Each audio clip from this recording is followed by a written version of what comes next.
Agora vamos falar das artes plásticas. A exposição Feições da Alma está patente no Espaço Cultural TMCL aqui na cidade de Maputo. Temos o grande prazer de receber Mário Tic, a quem agradecemos por aceitar o nosso convite para estar conosco. Boa tarde, bem-vindo, Tic. É um prazer receber-te. Como é que estás? Muito obrigado. Obrigado, David Bambo. Obrigado, TVM, pelo convite, porque é nesses espaços que a gente promove os nossos trabalhos. Apesar de tanta dificuldade que está a existir neste momento para promover esta exposição que está patente no espaço MCL, mas mais uma vez agradecer à TVM, porque vocês é que promovem o nosso trabalho. É nosso dever, é nosso compromisso tornar o trabalho dos artistas e dos moçambicanos do seu todo acessível, visível. E esta exposição em particular tem uma carga histórica muito importante, não é? Vários artistas reunidos para partilharem suas obras em retrato. Pois. E é histórica porque é a primeira exposição de retratos pós-independência em Moçambique. E agradecer também mais uma vez os meus coletiva, colegas. Né? Coletiva, uma perspectiva coletiva. Uma perspectiva coletiva, agradecer os meus colegas por este empenho, por esta irmandade que nós criamos, e em especial ao Pedro Morana, que foi o mentor do projeto. Né? O P. Morana também expõe, não é? O P. Morana também está a expor. Ele é que é o mentor do projeto e ele convidou-nos e eu, por acaso, já há muito tempo que não fazia retratos. Yeah. Fiquei com dúvida. Não estavas destreinado, pois não? Pois, estava destreinado em termos de retratos. Yeah. Mas depois, quando comecei a fazer o primeiro, vi que, afinal, não estou assim tão destreinado. E depois fiz esta sequência de... Cada artista apresentava 5 obras. E eu apresentei também de algumas individualidades, algumas figuras públicas, mas houve coordenação, porque nós temos um grupo no WhatsApp que abrimos e havia coordenação, porque... Para não haver repetição? Pois, para não haver repetição. Yeah. Disse-me que pensava que estivesse destreinado, mas bastou o pincel, a tela e tudo começou. É como andar de bicicleta, né? Nunca se esquece. Nunca se esquece. Yeah, como nadar. Nunca se esquece. Agora fale-me, Feições de Alma. Um título da exposição bastante convidativo para aquilo que pode ser o retrato, não é? A ideia das feições, mas a ideia também de descobrir o que nos dizem esses rostos e as feições por detrás dos retratos. Né? Como é que foi criar, desenhar rostos em retrato e colocar esses retratos com alguma alma, com algum sentido e que contagiam? Só de ver, eu tive a oportunidade de ver a exposição. É de facto uma exposição com uma carga emocional muito grande. Como é que é o processo de criação? A princípio, por exemplo, há muitos retratistas que fazem em direto. Né? Em direto, tu sentas-te e eu faço o teu retrato. Né? É diferente do nosso processo criativo, porque nós temos a possibilidade de depois de desenhar o retrato, como é que eu faço. Primeiro desenho o retrato, depois é que entro já para a parte pitórica, para as tintas, aí é que tento criar aquela imagem que vem no fundo da pessoa. E são pessoas que eu conheço, por exemplo, desenhei a Manuela Soeiro, é uma pessoa que trabalhei com ela, vivi com ela. Vivi em casa dela, aliás. E as outras também, né? São pessoas que eu conheci. Então, ali ao desenhar, eu tento buscar as cores quentes, porque não estou a dizer que esta é quente, né? Cores quentes porque é uma pessoa alegre, vibrante. Pois, exuberante. Então, cores frias para uma pessoa mais reservada. Então, eu acho esta técnica que não é muito explorada aqui em Moçambique, esta dos retratos, muito importante para este tipo de técnica, porque tens a possibilidade depois de numa só figura, abstratizar, né? Aquelas figuras, podes abstratizar com as cores de fundo. Né? Claro. E isto exige muito do artista, o trabalho para além do retrato, que continua.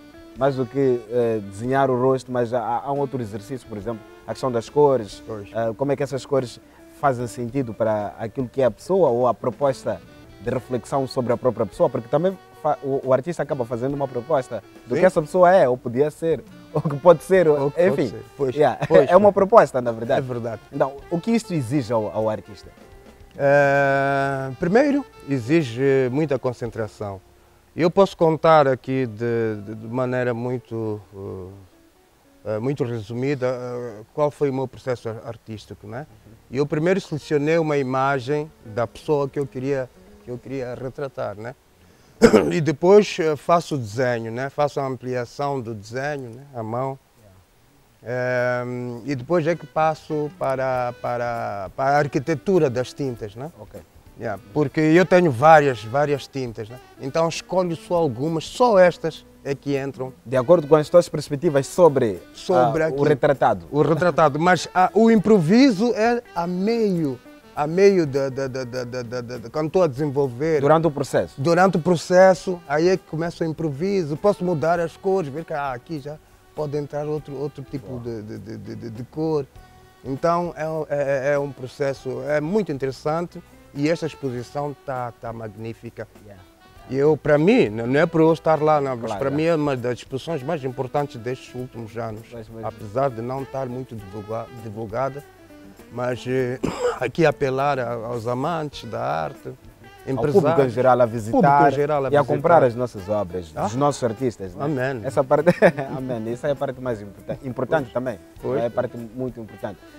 Mas continuando a falar sobre o processo criativo, a improvisação. Sim. Há uma velha máxima que diz que todo improviso é ensaiado, né? Que não é por acaso, que é preciso improvisar com consciência, não improvisar por simplesmente instinto, não é só uma questão de intuição, é também uma questão de observação e etc. Então, fale-me do improviso nessa perspectiva, até que ponto é preciso ter muito cuidado do próprio improviso para não fugir do fio condutor, para garantir coerência na obra, porque há todo um trabalho arquitetado, há toda uma questão de cores que foram escolhidas, mas de repente há uma necessidade de incluir um novo detalhe na obra, entretanto não se pode trair o objetivo fundamental. Pois, eu tenho dito muitas vezes a muitos artistas, meus colegas, porque muitos acho que confundem a improvisação. Eu tenho dito sempre que para realizar uma obra tens sempre que fazer um esboço, né? Porque o improviso tem melhor efeito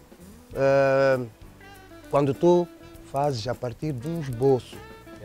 Tu vês mesmo, por exemplo, espetáculos de jazz, aqueles jam session, né? São espetáculos de improviso. Mas eles improvisam a partir de um tema, tema básico. Sim, há uma base onde sempre vão voltar, vão fazer o que quiserem, mas sempre voltam para um sítio. Sempre voltas para um sítio. É o mesmo que acontece também conosco, né? Comigo, né? Eu tenho aquela minha base, o meu esboço, e depois começo é a parte mais como é que vou dizer, mais bonita, né? naquele processo, é a parte que anima mais, vou dizer assim. O processo de improvisação? De improvisação, que anima mais, porque ali estás mais livre, né? Tens mais liberdade, né? A partir de uma base, sempre. É a arte no seu sentido mais puro, mais honesto, se calhar? Mais honesto, pois. Houve uma vez que eu estava a falar em palestra, e porque aquilo que eu estava a dizer a princípio, muitos artistas confundem essa improvisação, né? Muitos, por exemplo, esticam uma tela e levam as tintas e começam logo a pintar. Não, é uma técnica talvez. É uma técnica, mas eu não estou. E depois eu dei-lhe exemplo disso. Imagina tu, por exemplo, o Spielberg levar a máquina de filmar, né? E dizer aos atores, tu corre para ali, filmar, tá a ver? Sem uma base, sem um esboço de... Tá vendo? Há um roteiro, enfim, é verdade que durante a rodagem pode surgir uma ideia nova, etc. Mas a partir temos que trabalhar dentro de uma base. De uma base. Dentro de uma base. Então, as artes plásticas, a pintura, é preciso ter esse trabalho constante. E sobretudo quando vai-se fazer retrato. O desafio é maior. É maior. Vai-se fazer um retrato. É maior porque para um retrato, primeiro tens que tem que sair, tem que parecer aquela primeiro, exatamente. Tem que parecer a figura que tu queres desenhar, né? Que tu queres retratar. e depois é que pares para o improviso, mas sempre não pode sair daquela figura, senão vai deixar de ser, por exemplo, eu desenhei o Miyakoto, não pode deixar de ser o Miyakoto. Yeah. Posso brincar ali, mas tenho que voltar sempre para aquelas... originalidade. Pois, aquela originalidade, aquelas feições dele, pois. Então é um trabalho interessante. Pois. E a tua relação com o retrato, de modo particular, como e quando é que começa? Começou, sabe que todos os desenhadores, artistas, o que fazem primeiro é retrato. Yeah. Copiar aí. Sim. Eu desenhava lá, copiava como eu jogava basquete, copiava lá os jogadores de basquete, aqueles americanos, não sei o quê, ou músicos americanos. Sempre comecei pelo retrato, né? Desenhava Michael Jackson, não sei quem aí. Então, só que depois quando entrei já para este nível de artes plásticas para expor, então comecei a entrar para o abstrato, figurativo. Então o retrato deixei de lado. É por isso que quando me convidaram agora para o retrato, fiquei... será que eu faço retratos? Mas faço. O que o abstrato te trouxe de relevante para o retrato? É o que eu estava a dizer, tu tens que manter as feições da pessoa que estás a retratar, né? Pois. E depois o abstrato tu brincas no fundo, né? No fundo da pele, naquela combinação das cores. O abstrato mais, brincas mais, por exemplo, na testa e nessas partes, né? Porque na parte dos olhos, do nariz, da boca, não podes abstratizar. Tem que manter a lealdade. Tem que manter a lealdade, pois. É interessante por causa disso. E o abstrato não será também um laboratório muito importante que cultiva a imaginação? É o laboratório que cultiva mais imaginação nas artes plásticas. É a partir do abstrato que tu começas, vou dizer, a viajar, né? Começas a viajar e começas a descobrir, começas a saber pintar através do abstrato, né? Através do abstrato, a combinação de cores, porque o abstrato não é só pôr cores, tem que ter um sentido. Tem que falar, Alguém tem que falar, tem que ver e ver, aquilo diz qualquer coisa. Tem que sempre fazer bastante sentido.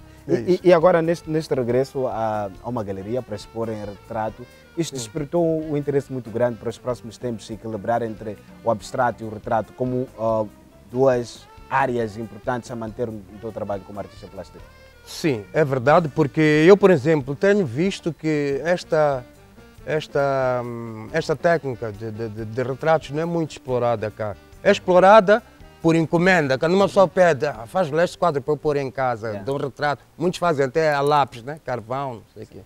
Mas agora esta é arte, é uma obra de arte do retrato. Eu tenho visto, por exemplo, que é feito nos países ocidentais da África já, tem feito muitas exposições de retratos. Ele explora muito o retrato, não só em pintura, mas em outros tipos de técnicas, né? Colagens, não sei se já viste, tem umas de colagem. Exato. Mas mesmo naquelas... É um retrato, sim. É um retrato, mas em colagens, mas tem que ser fiel naqueles traços onde... Há um padrão, há uma regra de jogo, né? Há uma regra de jogo, é verdade. O mosaico faz-se muito também com mosaico. Com mosaico também com faz. Com mosaico e muitos murais nas cidades, é verdade. nos murais, no chão, etc.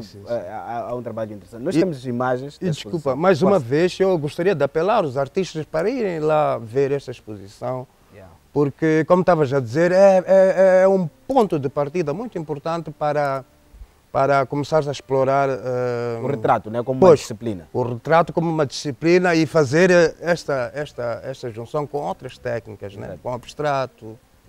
Aí está a Miyakoto, hoje vai falar com os escritores. Pois. É esta ideia também, né? Que lá está, né? Encontramos o retrato e com uma proposta dos vários rostos que podemos encontrar em Miyakoto, o autor, o escritor. É verdade. E é isto, no fundo, né? Que estavas a dizer. É isso, o papel do abstrato dentro da base central, que é o retrato. Que é o retrato. Tu, por exemplo, ali o abstrato, é aquilo que eu estava a dizer, fui mais para a testa, para estes lados das bochechas, porque aqui na parte dos olhos e dos óculos não podes abstratizar, porque não vai ser o Miyakoto. Né? Ali tu consegues ver o Miyakoto e foi um trabalho muito interessante. acho que para mim foi um dos melhores trabalhos que eu Ok, que eu fiz, né? o que te impressiona e te inspira em Mia Couto, que te faz prestar esta homenagem também? Pois, De certo modo, são retratos que sim. homenageiam, né, Pois. as figuras As das figuras. várias áreas Pois. de Moçambique. O Mia Couto eu conheci já, porque eu fiz teatro no Mutumbela Gogo. Yeah. E ele também era nosso colega, porque ele é que Dramaturgo, né? escrevia. Ele era o dramaturgo, escrevia, então eu conheci ali. E também admiro como escritor, leio os livros dele. E o título que eu dei este quadro foi Varanda de Frangipane. Ok, o Porque livro foi um dos marcou-te primeiros, bastante. marcou-me, foi um dos primeiros A livros Varanda de dele. Frangipane. A Varanda de Frangipane que eu li. Então. Fica aqui o tributo, né? Pois. É este o Mia Couto que te aparece quando lês? Diga. É este o Mia Couto que te aparece quando lês as obras dele? É verdade. Ok, bom. Mas também temos esta homenagem ao Presidente da República. Pois, fiz esta do Presidente da República, mas porque ele, no ano passado, entre várias obras que lhe puseram, há cerca de 20 obras, ele precisava de uma para levar para a França, para a viagem que ele tinha para a França. Acho que é para oferecer lá ao Presidente da França.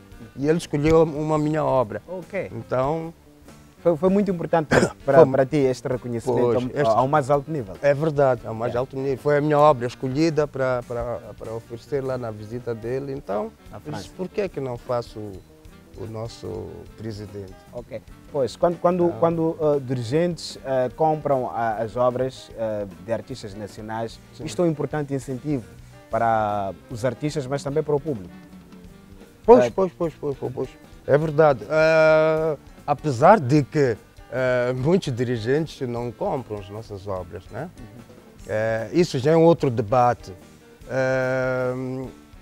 Eu, por exemplo, 90% das minhas obras estão fora, são compradas por estrangeiros. Porque os consumidores nacionais, Infelizmente não. não compram as nossas obras, preferem comprar essas obras de artesanato, da feira. Não digo que é errado, está muito certo, né? Aquilo também são trabalhos, né? Não sei se é por causa do preço, porque as nossas já ostentam preços, né? Mais altos. É por isso que digo eu que as minhas obras estão mais com colecionadores, né? Pois. E colecionadores tem mais fora, né? Na Europa, por E em galerias internacionais. né? internacionais, pois. Pois. Então, Aqui está Manuela Soeiro, a Manuela mamã do Soeiro. Teatro da Cultura, com quem tiveste a oportunidade de trabalhar em vários Pois, projetos, pois. no teatro, No no teatro. Tabalagogo, Teatro Avenida. E eu, como conheço ela, yeah. comecei também a imaginar a Manuela. Como é que seria, né? A Manuela, quando eu me portava mal, ela O a mandar semblante era vir. este. Então eu imaginava ela, porque eu também vivi um tempo em casa dela. Né? E O que mais te trabalhava com impressiona? ela. O que mais te Como? impressiona em Manuela Soeiro? Não, é o rigor, a disciplina. Se ela até agora ainda está ali, é porque ela é uma senhora muito disciplinada. Bastante muito rigorosa, decidida, metódica na rigorosa. forma como trabalha. Metódica, é uma grande figura, uma grande personalidade. Mas também Um grande persistência. exemplo. Até hoje, E persistente, Manuela pois. Soeiro continua com projetos novos, abriu uma escola de teatro, a Sabura, que é também um centro cultural enorme aqui na cidade de Sim, Maputo. aqui, sim. Passa o tempo, mas a vontade não muda, não é? Não muda. Yeah. Esta senhora é para bater palmas mesmo. Yeah. Porque ela é persistente e ela é uma pessoa muito criativa. Yeah, extremamente criativa, está sempre com novas ideias. Apesar da idade dela, ela sempre vai. Exato. Criando É preciso estar com os idosos, não com os velhos. Ela é uma idosa, não é velha. Né? É uma Porque idosa. O velho, Pois, porque o velho, até adolescente de 15 anos, pode ser velho, com ideias Sim, fixas sim. e que não inventa mais, que não sonha mais. Manuela Soeiro ainda tem o brilho de quem sonha. Pois. Ainda é uma sonhadora e persistente, como disse. Pois, é por isso que as pessoas que eu vejo que andam com ela, que partilham momentos com ela, são sempre pessoas mais novas, né? Pois. Tu não há de ver ela com aquelas pessoas da idade dela. Pois, aí está esta Feições da Alma, uma exposição que vale a pena conhecer. Temos outras imagens, Em Malangatana, Samora Machel. Samora Machel. Temos essas imagens aqui e vamos sem dúvidas falar disto. E é também uma exposição com essa relevância, conforme disse, é uma exposição coletiva Pois. que permite esses encontros com os próprios artistas. Pois. Como é que vocês estão a conversar sobre a questão das técnicas, a importância da preservação da própria linguagem de retrato? Até que ponto está a ser um lugar também de troca de ideias importantes esta exposição entre os artistas? Sim, entre os artistas esta troca de impressões já vem quando nós começamos a projetar, né? Quando o Pedro Morana convidou-nos para fazermos esta exposição. Aí começamos a trocar ideias, lembramos havia um grande artista que trabalhou, foi vosso colega, que é o Conde, Francisco Conde. Pois, um grande pintor que fazia retratos. Exato. Era um retratista, então nós lembramos do Conde, lembras daqueles retratos do Conde, que ele na tela punha até tinha que haver mais espaço, né? Porque fora era da tela. Sim, porque era enorme. Ele fazia uma cara a ocupar a tela toda. Então conversamos sobre esses aspectos todos, falamos sobre esse desenvolvimento desta técnica na África Ocidental, que cá não é explorada, está a ver? Então... Está a ser uma espécie de workshop, oficina, pois, está a ser para aprimorarem mais, né? É verdade, está a ser isso porque não para por aqui, né? Yeah. Vai ter a Feições da Alma 2, que nós vamos fazer para o ano, tá vendo? Então vamos desenvolvendo e para o ano já vai ser outro tipo de imagem, outro tipo de técnica que vamos explorar. Né? Pois. Lá está o mestre Malangatana, não é? Tá, mestre, pois. É o Porto, onde sempre teremos que ir, beber mesmo da fonte e desaguar lá. É verdade. Yeah. Esta obra eu dei o nome de Ngonhamo. Eu não sabia que ele chamava Ngonhamo. Foi um senhor, até meu vizinho. Meu vizinho, um senhor que não tem nada a ver com isso. Então estávamos ali a conversar. Ele que não tem nada a ver entre aspas. Entre aspas. Então ele disse, Ngonhamo. Eu, Ngonhamo quem? Ele disse, Malangatana. Nós chamávamos ele de Ngonhamo. Ainda bem, não sabia. É por isso que eu dei o título de Ngonhamo. Yeah. Então, eu sou amigo dos filhos dele, né? Conheço os filhos dele. E, claro, esta é a maior referência das artes plásticas moçambicanas. Né? É uma das maiores do continente. Do continente também. E, claro, este tem que estar, está na cultura, tem que estar. Okay. O que te diz até hoje a pintura, o traço de Malangatana e, sobretudo, a história de vida, de percurso de Malangatana? Malangatana, como eu vou voltar a dizer, que é o maior personagem das artes plásticas de Moçambique, porque ele, esta técnica que a gente vê, que até apanho muitos jovens que ainda não conhecem bem, e eles dizem que aquilo assusta, parece... Não, mas eles não percebem. Malangatana, no princípio, até desenhava uma técnica mais com figuras reais. Não sei se tu conheces, já viste. Depois, ao longo do tempo, é que ele já entrou para aquela técnica dele, aquele estilo dele, né? Aquele semblante mais apagado, provavelmente. Sim, mais apagado, aquilo são mensagens. É preciso perceber o contexto. O contexto. O mais importante na obra de Malangatana não é a própria pintura, porque está bonito, não. É a história por detrás. É a história por detrás daquelas obras. Ele já não se preocupava muito em combinar as cores. Com aquela estética comum, aquela beleza instituída. É isso. Ele estava mais preocupado com a mensagem. Ele queria atingir, que ele queria atingir com as obras dele, né? Aquela guerra de libertação, depois a independência, né? Este percurso todo. É por isso que chegou um certo tempo que parecia muito repetitivo as obras de Malangatana, mas não. A mensagem é que ele dava mais importância à mensagem. Pois, e contar a história, né? E contar a história. Não podíamos esquecer o tempo que tinha passado. Né? Aí está. Não vamos esquecer o tempo que passou. Que passou. Mas por que custa perceber isto para as novas gerações, sobretudo, sobre esse trabalho, essa contribuição de artistas? Quem fala de Malangatana pode falar de Mestre Sano e tantos outros, que é importante que continuem a ser estudados, a serem compreendidos, valorizados, e a sua obra tem que ser preservada. Ficou nos anais da história, isto não vai ser apagado, é factual, mas é importante que as novas gerações compreendam isto de forma um pouco mais profunda. Na sua opinião, o que dificulta uma compreensão mais equilibrada e haver maior consciência de entendimento, até de discussão sobre Malangatana? É de certo modo preocupante quando a discussão sobre uma obra de um artista tão importante para a história de Moçambique é qualquerizada e da forma mais marginal é colocado na comunicação social. Enfim, o que dificulta isto e torna essas conversas tão preocupantes até para a história do país, para a imagem do país, para os símbolos nacionais? Pois, eu acho que escola, né?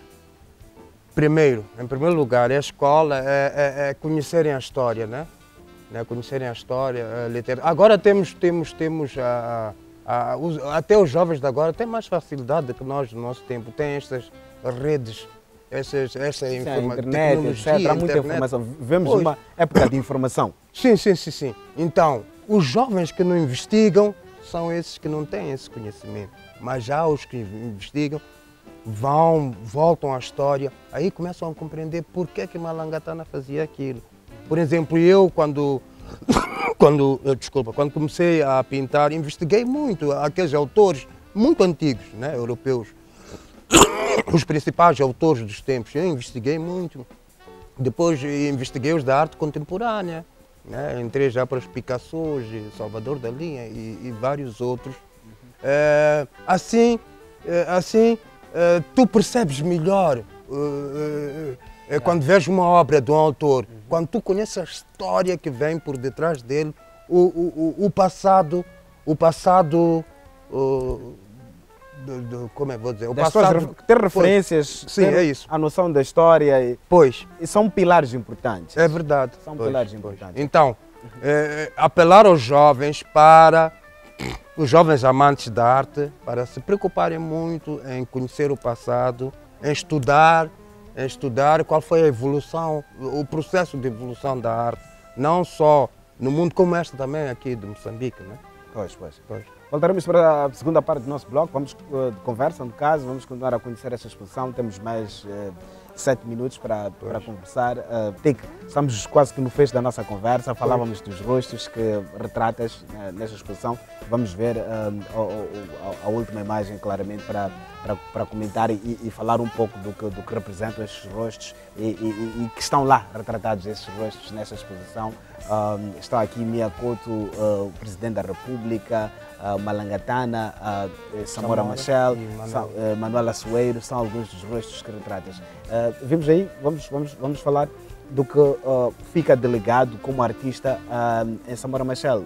O que Samora Machel hoje em dia é importante, até que ponto é importante para a tua forma de olhar a arte como um instrumento de participação na construção de Moçambique? Pois, Samora Machel foi muito importante porque, para mim, né, porque eu lembro-me, eu era muito jovem, ainda muito novo, e fui a uma exposição do Naguib, uma das primeiras do Naguib, ali no Centro Cultural Brasileiro. E Samora, Naguib convidou Samora estava lá, muito exuberante, ela criticar as obras, então... Estavas lá? Estavas lá? Sim, eu fui lá, mas era muito novo ainda. Sim. E eu, como morava aqui na Baixa na altura, então acompanhava as exposições eram aqui na Baixa, né? A maioria eram aqui na Baixa. Então, vi ali Samora muito conhecedor da arte. Então, este presidente, por acaso, de todos, né? Foi que mais esteve mais junto aos artistas. Lembra-se que ele ia aos espetáculos fez amizade com Goruane, que ele chamou de bons rapazes. Então, e não só.